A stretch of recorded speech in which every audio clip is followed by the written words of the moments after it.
K Thippeswamy. ಸನ್ಮಾನ್ಯ ಸಭಾಪತಿಯವರೇ, ನನ್ನ ಚುಕ್ಕೆ ಗುರುತಿನ ಪ್ರಶ್ನೆ ಸಂಖ್ಯೆ 175 ಮಾನ್ಯ ಆಹಾರ, ನಾಗರಿಕ ಸರಬರಾಜು ಮತ್ತು ಗ್ರಾಹಕರ ವ್ಯವಹಾರಗಳ ಹಾಗೂ ಕಾನೂನು ಮಾಪನ ಇಲಾಖೆ ಸಚಿವರಿಂದ ಉತ್ತರ ಬಯಸುತ್ತಿದ್ದೇನೆ. ಸಚಿವರು ಉತ್ತರ ಒದಗಿಸಲಾಗಿದೆ. ಸನ್ಮಾನ್ಯ ಸಭಾಪತಿಯವರೇ, ಮಾನ್ಯ ಸಚಿವರು ಉತ್ತರವನ್ನು ಒದಗಿಸಿದ್ದಾರೆ. ರಾಷ್ಟ್ರೀಯ ಆಹಾರ ಭದ್ರತಾ ಕಾಯ್ದೆ 2013 ಅಡಿಯಲ್ಲಿ 2 ಪಡಿತರ ಯೋಜನೆಗಳನ್ನು ಕೂಡ ಜಾರಿಗೆ ತಂದಿದ್ದಾರೆ. ಅದರಲ್ಲಿ ಅಂತ್ಯೋದಯ ಅನ್ನ ಯೋಜನೆ. ಇದರ ಈ ಯೋಜನೆ ಅಡಿಯಲ್ಲಿ ಪ್ರತಿ ಪಡಿತರ ಚೀಟಿಗೆ 35 kg ಧಾನ್ಯ ಕೊಡ್ತಿದ್ದಾರೆ. ಅದೇ ರೀತಿಯಾಗಿ ಆದ್ಯತಾ ಪಡಿತರ ಕುಟುಂಬದ ಚೀಟಿನಲ್ಲಿ ಪ್ರತಿ ಫಲಾನುಭವಿಗೆ 5 kg ಆಹಾರ ಧಾನ್ಯ ಕೊಟ್ಟಿದ್ದಾರೆ. ಸನ್ಮಾನ್ಯ ಸಭಾಪತಿಯವರೇ, ರಾಜ್ಯದಲ್ಲಿರ್ತಕ್ಕಂಥ ಜನಸಂಖ್ಯೆ ಸುಮಾರು 6 ಕೋಟಿ ಚಿಲ್ಲರೆ ಇದ್ದರೆ, ಸುಮಾರು ರಾಜ್ಯದಲ್ಲಿ ಆಹಾರ ಇಲಾಖೆಯಿಂದ ವಿತರಣೆ ಆಗಿರ್ತಕ್ಕಂತಹ ಪಡಿತರ ಚೀಟಿಗಳು 1.47 ಕೋಟಿ. ಅಂದರೆ ಸುಮಾರು ಬಡತನ ರೇಖೆಗಿಂತ ಕೆಳಗಿರ್ತಕ್ಕಂಥ ಜನ ಎಷ್ಟು ಜನ ಅಂತ ಹೇಳಿದರೆ 4.67 ಕೋಟಿ ಇದ್ದಾರೆ. ಬಹುಶಃ 80ರಷ್ಟು ಜನಸಂಖ್ಯೆ ಕೂಡ ಇದರಲ್ಲಿ ಕವರ್ ಆಗಿರ್ತಕ್ಕಂಥದ್ದು. ಎಲ್ಲೋ ಒಂದು ಕಡೆ ಈ ಪಡಿತರ ಚೀಟಿಗಳನ್ನು ಹಂಚೋದ್ರಲ್ಲಿ ಸಾಕಷ್ಟು ರೀತಿಯಲ್ಲಿ ಗೊಂದಲ ಇದೆ. ಇದನ್ನು ಸರಿಪಡಿಸಲಿಕ್ಕೋಸ್ಕರ ಸರ್ಕಾರ ಯಾವ ರೀತಿಯಾಗಿ ಕ್ರಮ ಕೈಗೊಂಡಿದೆ ಮತ್ತು ಇತ್ತೀಚೆಗೆ ತಾವು ಏನು ಇನ್ಕಮ್ ಟ್ಯಾಕ್ಸು ಪೇ ಮಾಡ್ತಾರೆ ಮತ್ತು ಯಾರು ಸರ್ಕಾರಿ ನೌಕರರಿದ್ದಾರೆ, ಯಾರ ಆದಾಯ ಮಿತಿ ಜಾಸ್ತಿ ಇದೆ ಅಂತ ರದ್ದು ಮಾಡ್ತೀನಿ ಅಂತ ಹೇಳಿದಿರಿ. ಈ ದೇಶದಲ್ಲಿ ಸುಮಾರು 25 ಲಕ್ಷಕ್ಕಿಂತ ಹೆಚ್ಚಾಗಿ ಪಡಿತರ ಚೀಟಿಗಳು ರದ್ದಾಗಿದೆ. ಇದರಿಂದ ಸಾಕಷ್ಟು ರೀತಿಯಲ್ಲಿ ಗೊಂದಲ ಆಗಿದೆ. ಇದನ್ನು ಸರಿಪಡಿಸಲಿಕ್ಕೆ ಏನು ಕ್ರಮ ಕೈಗೊಂಡಿದ್ದೀರಿ? ತಾವು ಉತ್ತರ ಕೊಟ್ಟಿದ್ದೀರಿ. ಪಡಿತರ ಚೀಟಿಯನ್ನು ಕೂಡ ಆಧಾರ್ ಕಾರ್ಡ್ನೊಂದಿಗೆ ನಾವು ಸುಮಾರು 99.9% ಅಷ್ಟು ಕೂಡ ನಾವು ಹೊಂದಾಣಿಕೆ ಮಾಡಿದ್ದೀವಿ ಅಂತ ಹೇಳಿರ್ತಕ್ಕಂಥದ್ದು. ನೀವು ಈ ರೀತಿ ರದ್ದು ಮಾಡೋದ್ರಿಂದ ಕೂಡ ಕೇಂದ್ರ ಸರ್ಕಾರದಲ್ಲಿ ಬರ್ತಕ್ಕಂತಹ ಹಲವಾರು ಯೋಜನೆಗಳಿಗೆ ಬಾಧಕ ಆಗೋದಿಲ್ವಾ ಮತ್ತು ಜನರಿಗೆ ತೊಂದರೆ ಆಗೋದಿಲ್ಲ? ಇದ್ರ ಬಗ್ಗೆ ಏನು ಕ್ರಮ ವಹಿಸಿ ಇರ್ತಕ್ಕಂಥ ತಾವು ತಿಳಿಸ್ಬೇಕಂತೇಳಿ ತಮ್ಮಲ್ಲಿ ಕೊಡ್ತೇನೆ. ಸಚಿವರು. ಸನ್ಮಾನ್ಯ ಸಭಾಪತಿಗಳೇ,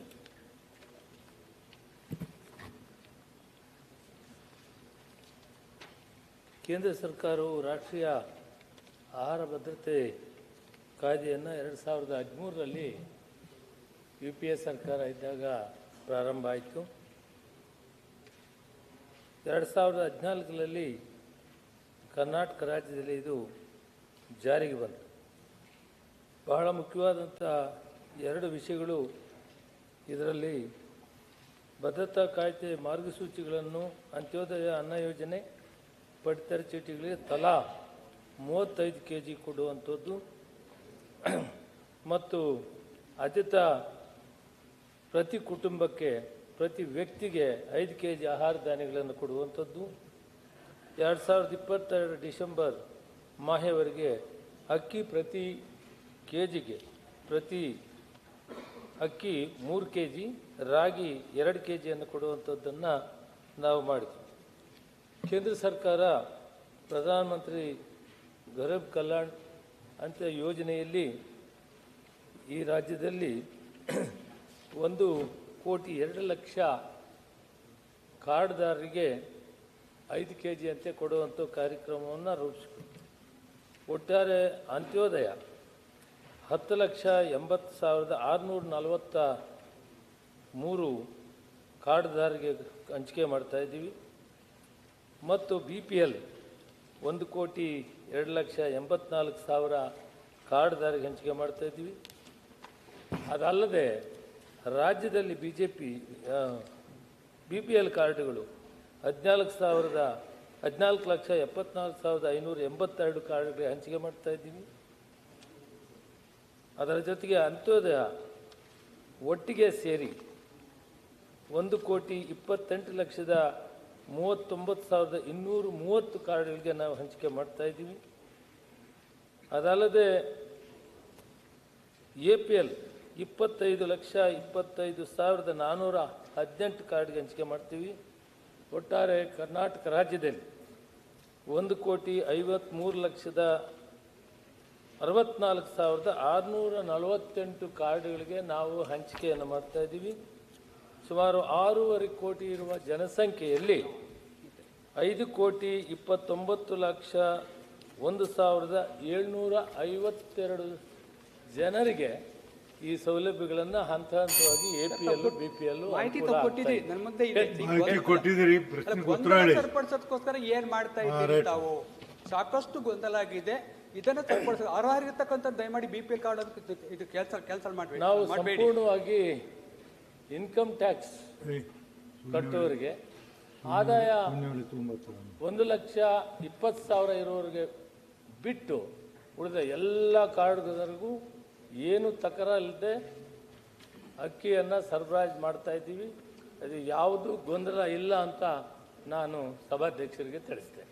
ಸಭಾಧ್ಯಕ್ಷರೇ, ಏನಾಗಿದೆ ಅಂತ ಹೇಳಿದರೆ, ಎಲ್ಲೋ ಒಂದು ಕಡೆ ಈ APL ಕಾರ್ಡ್ಗೆ ತಾವು ಈಗ ಕೊಡ್ತಿಲ್ಲ, ಆಹಾರ ದಹನೆಗಳನ್ನು ನಿಲ್ಲಿಸ್ಬಿಟ್ಟಿದ್ದೀರಿ. ಈಗ ಸದ್ಯದಲ್ಲಿ ತಾವು ಅದನ್ನು ಅಡ್ಮಿಟ್ ಮಾಡ್ತೀರಾ? ಸದ್ಯಕ್ಕೆ ತಾವು ಕೊಡ್ತಾ ಇಲ್ಲ. ತಾವು ಉತ್ತರದಲ್ಲಿ ಆ ರೀತಿ ಇದೆ, ಉತ್ತರದಲ್ಲಿ ಆ ರೀತಿ ಇದೆ. ಎರಡನೇದು ಏನಾಗಿದೆ ಅಂದರೆ, ವೀಡ್ ಔಟ್ ಮಾಡೋಕ್ಕೆ ಹೋಗಿ ಎಲ್ಲೋ ಒಂದು ಕಡೆ ಅರ್ಹ ಇರತಕ್ಕಂಥದ್ದು ಕೂಡ ಅನ್ಯಾಯ ಆಗ್ತಾ ಇದೆ. ಅದು ಆಗಬಾರ್ದು ಅಂತೇಳಿ ನನ್ನ ಒಂದು ಕಳಕಳಿ.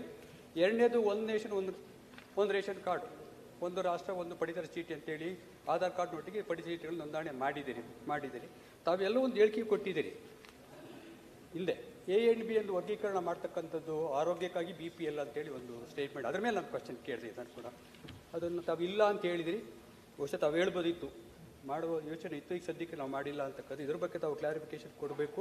ಆಮೇಲೆ ಇಷ್ಟು ಕಾರ್ಡ್ ಯಾತಕ್ಕೋಸ್ಕರವಾಗಿ ಇಷ್ಟು ಜಾಸ್ತಿ ಆಯಿತು? ನಿಮ್ಮ ಪ್ರಕಾರವಾಗಿ 1.43 ಕೋಟಿ ಪಡಿತರ ಚೀಟಿಗಳಿದೆ.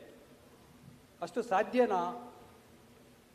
ಯಾವ ರೀತಿಯಾಗಿ ಇದಾಯಿತು? ಸುಮಾರು 80% ಕವರ್ ಆಗ್ತದೆ ಸರ್ ಇದರಲ್ಲಿ. ರಾಜ್ಯದ ಜನಸಂಖ್ಯೆಯ 80% ಕೂಡ ಇದರಲ್ಲಿ ಕವರ್ ಆಗ್ತದೆ. ಇದು ಯಾವ ರೀತಿ ಆಯಿತು, ಯಾತಕ್ಕೋಸ್ಕರವಾಯಿತು ಅಂತಕ್ಕಂಥದ್ದು ತಾವೇನಾದರೂ ಕೂಡ ತನಿಖೆ ಮಾಡಿದ್ದೀರಾ? ಯಾಕಂದರೆ ಕೇಂದ್ರ ಸರ್ಕಾರ ಸಾಕಷ್ಟು ಬರ್ತದೆ, ಅಂದರೆ ಕೇವಲ ಕರ್ನಾಟಕಕ್ಕೆಲ್ಲ ಇಡೀ ದೇಶಕ್ಕೆ ಕೊಡ್ತಾರೆ. ಒಂದು ಸ್ಕೀಮ್ ಮಾಡಿದ್ದಾರೆ, ಅದು ಆಹಾರ ಭದ್ರತಾ ಕಾಯ್ದೆ ಇದೆ, ಸಾಕಷ್ಟು ಬರ್ತಾರೆ. ಬಾಕದಿಂದ ತಾವು ಕೊಡ್ತಾ ಇದ್ದೀವಿ, ಒಳ್ಳೆಯದು, ಸಂತೋಷ ಕೊಡೋದು, ಅದಕ್ಕೇನು ಅಭ್ಯಂತರ ಇಲ್ಲ, ಏನಿಲ್ಲ. ಈ ರೀತಿ ಗೊಂದಲಕ್ಕೆ ಕಾರಣ ಏನು? ಈ ಗೊಂದಲ ಸರಿಪಡಿಸ್ಲಿಕ್ಕೋಸ್ಕರವಾಗಿ ತಾವೇನು ಮಾಡ್ತಾ ಇದ್ದೀರಿ ಅಂತಕ್ಕಂಥದ್ದು ಸರಿಗೆ ತಿಳಿಸ್ಕೊಡ್ಬೇಕಂತೇಳಿ. ಒಂದನೇದಾಗಿ 25 ಲಕ್ಷ ಕಾರ್ಡ್ಗಳಿರೋ APLನವರು ಸುಮಾರು 1 ಲಕ್ಷ ಮಾತ್ರ ಅಕ್ಕಿಯನ್ನು ತೆಗೆದುಕೊಳ್ತೀವಿ. ಅವ್ರಿಗೂ ಕೂಡ ಸಬ್ಸಿಡಿಯಲ್ಲೇ ಕೊಡ್ತಾ ಇದ್ವಿ. ಆದ್ದರಿಂದ ಸದ್ಯಕ್ಕೆ ಕೇಂದ್ರ ಸರ್ಕಾರದ ಆದೇಶದಂತೆ APL ಕಾರ್ಡನ್ನು ಕೊಡುವುದನ್ನು ರದ್ದು ಮಾಡಿದ್ವಿ. 25 ಲಕ್ಷದಲ್ಲಿ ತಗೊಳ್ತಾ ಇದ್ದವರು 1 ಲಕ್ಷ. ಇದು ತಮ್ಮ ಗಮನಕ್ಕೆ ತರಕ್ಕೆ ನಾನು ಇಷ್ಟಪಡ್ತೀನಿ. ರಾಜ್ಯ ಸರ್ಕಾರದಲ್ಲಿ ತಾವು ಹೇಳಿದಾಗೆ ಇಷ್ಟೊಂದು ಜಾಸ್ತಿ ಕಾರ್ಡ್ಗಳಿದೆ ಅಂತ ಹೇಳೋದಕ್ಕೆ ಬಂದಂಥ ಸಮಯಕ್ಕೆ ಸರ್ಕಾರಗಳು ಈ ಕಾರ್ಡ್ಗಳನ್ನು ಹೆಚ್ಚು ಮಾಡೋಕ್ಕೆ ಕಾರಣವಾಗಿದೆ. ಅದನ್ನು ವಿಚಾರ ಮಾಡಿ ಈಗ APL ಎಷ್ಟು ಜನ BPLನಲ್ಲಿದ್ದಾರೆ ಅವರನ್ನು APLಗೆ ತರೋ ಒಂದು ಪ್ರಯತ್ನ ಮಾಡಿದೆ. ಆ ಪ್ರಯತ್ನದಲ್ಲಿ ಗೊಂದಲ ಆಗಿದೆ. ನಾನು ಒಪ್ಕೊಳ್ತೀನಿ, APL ಕಾರ್ಡು BPLನಲ್ಲಿದ್ದಾರೆ, ಸುಮಾರು 20% ಇದ್ದಾರೆ. ಇದನ್ನು ತೆಗೆಯೋ ಪ್ರಯತ್ನ ಮಾಡಿದೆ. ಸ್ವಲ್ಪ ಗೊಂದಲ ಆಯಿತು. ನಾನು ಅದನ್ನು ಪರಿಷ್ಕರಣೆ ಮಾಡಿ ಒಂದು BPL ಕಾರ್ಡ್ಗೂ ತೊಂದರೆ ಆಗೋಂಥ ವ್ಯವಸ್ಥೆ ಮಾಡಿಕೊಂಡು ಡೀಟೈಲ್ ಎನ್ಕ್ವೈರಿ ಮಾಡಿ APL ಅನರ್ಹರು BPLನಲ್ಲಿ ಎಷ್ಟು ಜನ ಇದ್ದಾರೆ ಅವ್ರನ್ನ APLಗೆ ಹಾಕ್ತೀವಿ. APL ರದ್ದು ಮಾಡೋದಿಲ್ಲ. ಪೂರ್ತಿ ಮಾಡ್ತೀನಿ ಸರ್. ಈಗ ಮಧ್ಯದಲ್ಲಿ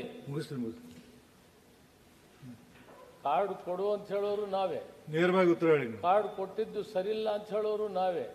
ಈ ಗೊಂದಲದಲ್ಲಿ ಸಿಕ್ಕಾಕೊಂಡಿದ್ದೀವಿ ನಾವು. ಈ ಗೊಂದಲನ ಪರಿಹಾರ ಮಾಡಕ್ಕೆ ಗೊತ್ತಿದೆ, ಮಾಡ್ತೀವಿ. ಯಾವಾಗ ಮಾಡ್ತೀವಿ? ಪರಿಪಕ್ವವಾಗಿ ಒಬ್ಬ BPL ಕಾರ್ಡ್ಗೂ ತೊಂದರೆ ಇಲ್ಲದಂಥದ್ದನ್ನು ಮಾಡಿದ ಮೇಲೆ ಯಾರು ಅನರ್ಹರಿದ್ದಾರೆ, ಅಂದರೆ APLಗೆ ಹೋಗ್ಬೇಕಾಗಿದ್ದಾರೆ, ಅದನ್ನು ಸಂಪೂರ್ಣ ಪಂಚಾಯತ್ ಮಟ್ಟದಲ್ಲಿ ಗ್ರಾಮ ಮಟ್ಟದಲ್ಲಿ ವಿಚಾರ ಮಾಡಿ ಅದನ್ನು ಮಾಡ್ತೀವಿ. ಅದಾದ ಮೇಲೆ ಗೊಂದಲ ಬರದಂತೆ ನಾನು ನೋಡ್ಕೊಳ್ತೇನೆ. ಸರ್, ಪಡಿತರ ಚೀಟಿ ಕೇವಲ ಆಹಾರ ಧಾನ್ಯ ತಗೊಳ್ಳೋದಕ್ಕೊಂದೇ ಅಲ್ಲ, ಅದು ಒಂದು ಕೂಡ ಗುರುತಿನ ಚೀಟಿ ಕೂಡ ಆಗಿದೆ. ಆಸ್ಪತ್ರೆ ಆಗ್ಬೋದು, ಬೇರೆ ಬೇರೆ ಎಲ್ಲೂ ಕೂಡ ಆಗಿರ್ತಕ್ಕಂಥದ್ದು. ಇದು ಒಂದು ದಯಮಾಡಿ, ಯಾಕಂದರೆ ಆಧಾರ್ ಕಾರ್ಡ್ನೊಂದಿಗೆ ಒಂದು ಜೋಡಣೆ ಕೂಡ ತಾವು ಮಾಡಿದ್ದೀರಿ. ಅದಕ್ಕೋಸ್ಕರವಾಗಿ APL ಕಾರ್ಡನ್ನು ವರ್ಗೀಕರಣ ಮಾಡಿ, ಅದು ಕೂಡ ಒಳ್ಳೆಯದೇ ಕೂಡ ಸಾಕಷ್ಟು ರೀತಿಯಲ್ಲಿ ಬೇರೆ ಬೇರೆ ರೀತಿಯಲ್ಲಿ ಅನುಕೂಲ ಪಡೆಯಲಿಕ್ಕೆ ಆಗ್ತಕ್ಕಂಥದ್ದನ್ನು ಕೂಡ ಯಾವ ಕಾಲಮಿತಿಯಲ್ಲಿ ಇದನ್ನು ಕೂಡ ಸರಿಪಡಿಸ್ತೀರಿ ಗೊಂದಲ ಅಂತಕ್ಕಂಥ ತಾವು ದಯಮಾಡಿ ಸಾಧನೆ ತಿಳಿಸ್ಬೇಕಂತ ಕೋರಿಕೆ ಮಾಡಿ. ರೈಟ್ ಸಚಿವರು. ಇಲ್ಲಿವರೆಗೂ ಯಾವಾಗ ಪರಿಷ್ಕರಣೆ ಆಗ್ತದೆ, ಆ ಗೊಂದಲಗಳಾಗೆ ನಿಂತಿದೆ 20 ವರ್ಷದಿಂದ. ಇದು ಜಾರಿಗೆ ಬಂದು 13 ಬಂದಾಗಿಂದೂ ಇದೇ ರೀತಿ ಆಗಿದೆ. ಇದಕ್ಕೆ ಕಾರಣಗಳು ಎಲ್ಲ ರಾಜಕೀಯ ಪಕ್ಷಗಳು, ನಾನು ಕಾಂಗ್ರೆಸ್ಸು ಅಂತ BJP ಅಂತ ಹೇಳಲ್ಲ. ಕಾರ್ಡ್ ಕೊಡ್ತೀವಿ, ಕಾರ್ಡ್ ನಿಲ್ಲಿಸಿದ್ರೆ APL ಅವ್ರನ್ನ ನಿಲ್ಲಿಸ್ತೀವಿ, APL ಟ್ರಾನ್ಸ್ಫರ್ ಮಾಡಿದರೆ ಅದಕ್ಕೆ ಗೊಂದಲ ಮಾಡಿದ್ದಾರೆ. ಅದರಿಂದ ನಾನು ಸಭಾಪತಿಗಳಿಗೆ ಹೇಳ್ತಾ ಇದ್ದೀನಿ, ಇದನ್ನು ಸ್ವಲ್ಪ ಸಮಯ ತೆಗೆದುಕೊಂಡು BPLನವ್ರಿಗೆ ಒಬ್ಬರಿಗೂ ತೊಂದರೆ ಇಲ್ಲದಂತೆ ಮಾಡಿದ ಮೇಲೆ APL ಕಾರ್ಡ್ ಪರಿಷ್ಕರಣೆ ಮಾಡ್ತೀವಿ. ಅದನ್ನು BPL ಇರೋದ್ರಿಂದ APLಗೆ ವರ್ಗಾವಣೆ ಮಾಡ್ತೀವಿ. ತಾವು ಹೇಳ್ದಂಗೆ ಭಾರತ ದೇಶದಲ್ಲಿ ಆರ್ಥಿಕವಾಗಿ ಭದ್ರವಾಗಿರುವಂಥದ್ದು ಎರಡನೇದು ಮಹಾರಾಷ್ಟ್ರ ಬಿಟ್ಟರೆ. ಇಲ್ಲಿ ಬಿಲೋ ಪಾವರ್ಟಿ ಲೈನ್ ಕಡಿಮೆ ಇದೆ. ಆದರೆ ದಕ್ಷಿಣ ಭಾರತದಲ್ಲಿರುವಂಥ ರಾಜ್ಯಗಳಲ್ಲಿ ನೋಡಿದರೆ ಯಾವುದೂ 50% ಮೇಲೆ BPL ಕಾರ್ಡ್ ಇಲ್ಲ. ಆಂಧ್ರ ಆಗಲಿ, ತೆಲಂಗಾಣ ಆಗಲಿ, ತಮಿಳುನಾಡು ಆಗಲಿ, ಕೇರಳ ಆಗಲಿ. ಆದರೆ ಕರ್ನಾಟಕ ರಾಜ್ಯದಲ್ಲಿ ಮಾತ್ರ 65ರಿಂದ 70%ವರೆಗೂ ಬಿಲೋ ಪಾವರ್ಟಿ ಇದೆ. ಅದು ಕರೆಕ್ಟ್ ಅಲ್ಲ ಅಂತ ತಮ್ಮೆಲ್ಲರಿಗೂ ಮಾಹಿತಿ ಇದೆ. ಈಗ ನಮ್ಮ ಮಾನ್ಯ ಸದಸ್ಯರು ಅದನ್ನೇ ಪ್ರಸ್ತಾಪ ಮಾಡಿದೆ. ಅದಕ್ಕೆ ಉತ್ತರ ಕೊಡೋಕ್ಕೆ ಸ್ವಲ್ಪ ಟೈಮ್ ತಗೊಳ್ತೀನಿ. ಇದನ್ನು ಪರಿಷ್ಕರಣವಾಗಿ ಮಾಡಬೇಕಾದ್ರೆ ಪಕ್ಷಾತೀತವಾಗಿ ಸಹಕಾರ ಕೊಡಬೇಕು. ಆಗ ಇದನ್ನು ಕರೆಕ್ಟ್ ಮಾಡೋಕ್ಕಾಗುತ್ತೆ. ನಮಸ್ಕಾರ. DS ಅರುಣ್. ಧನ್ಯವಾದಗಳು ಮಾನ್ಯ ಸಭಾಪತಿಯವರೇ. ನನ್ನ ಚುಕ್ಕೆ ಗುರುತಿನ ಪ್ರಶ್ನೆ 118 ಮಾನ್ಯ ಆರೋಗ್ಯ ಮತ್ತು ಕುಟುಂಬ ಕಲ್ಯಾಣ ಸಚಿವರಿಗೆ. ಮಾನ್ಯ ಸಭಾಪತಿಗಳೇ, ಉತ್ತರವನ್ನು ಒದಗಿಸಲಾಗಿದೆ.